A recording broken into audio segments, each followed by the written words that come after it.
Go to the juniors division. This time in the light bantamweight class, 52 kilogram weight limit. Introducing your protagonist. In the red corner from the Lion team, Mark John Ligas. His opponent in the blue corner is from Upper Bicutan. Introducing Mark David Lontayaw. Referee for this match is Mr. Pacoma.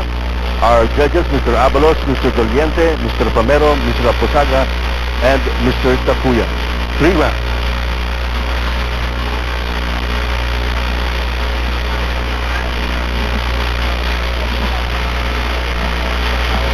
Well, one of the Lontayaw brothers,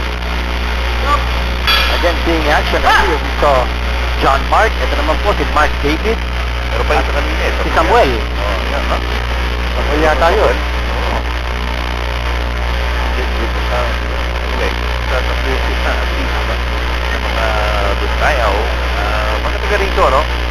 Upper Bicutan. Dito tayo sa may Taguig. Bagong bayan, no? Katagkat Sports Center.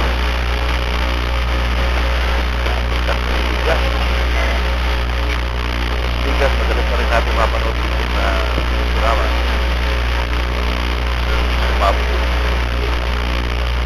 Natandaan ko, may professional fighter na ang pangalan, Ray Ligas. So, ewan ko lang, mag-anak. Yagas. Iba din, Ray Yagas. Ray Boy Ligas.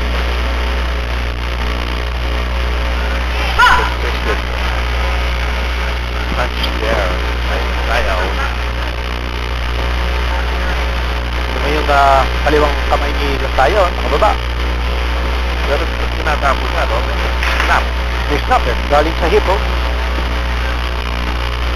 Saka hindi jab, ha? Hindi. Oo, eh. Parang hook. Pero, yun nga, no? Lagi na pinagagalingan. Pero dapat daw siya. Oo, ayun. Magtutukas ka.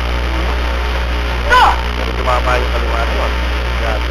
Tayaw, mag-cover. Yun nakatalay.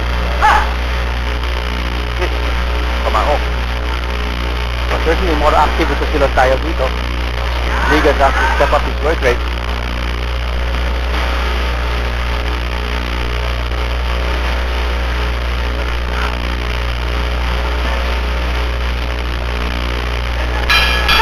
Parang dinedare rin ni Lontayaw si Ligas to attack his left side.